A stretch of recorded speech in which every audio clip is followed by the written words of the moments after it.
28 نومبر 1993 کو پولیس نے Mount Carmel centre پر حملہ کیا۔ یہ کمپاؤنڈ بریکو نامی شخص کا تھا۔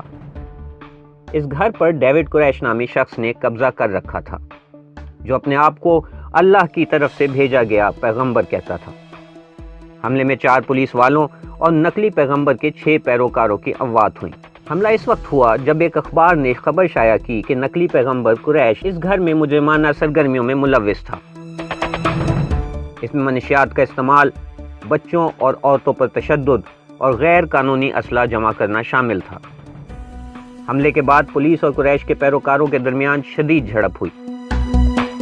یہ جھڑپ 51 دن تک جاری رہی۔ یہ تمام جھڑپ ٹیلی ویژن پر لائیو دکھائی جاتی رہی۔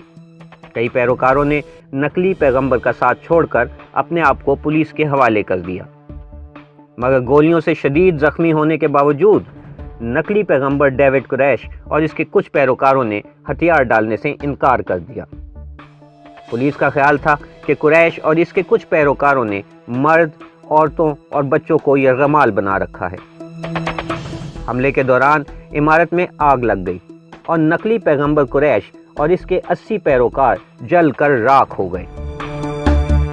جلنے والوں میں سے 22 لوگ 17 سال سے کم عمر بچے تھے۔ البتہ بعد میں یہ معلوم ہوا کہ پولیس نے آگ لگنے والے دن ایک بھی گولی نہیں چلائی تھی۔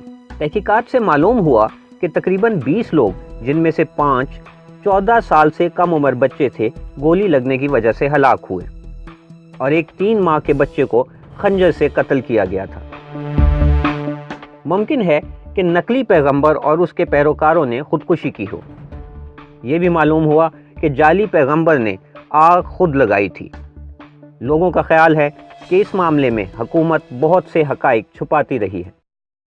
اگر آپ کو ویڈیو پسند آئی ہو تو ایسی ہی مزید ویڈیوز حاصل کرنے کے لیے ویڈیو کو لائک کریں، کمنٹ کریں اور ہمارا چینل سبسکرائب کریں۔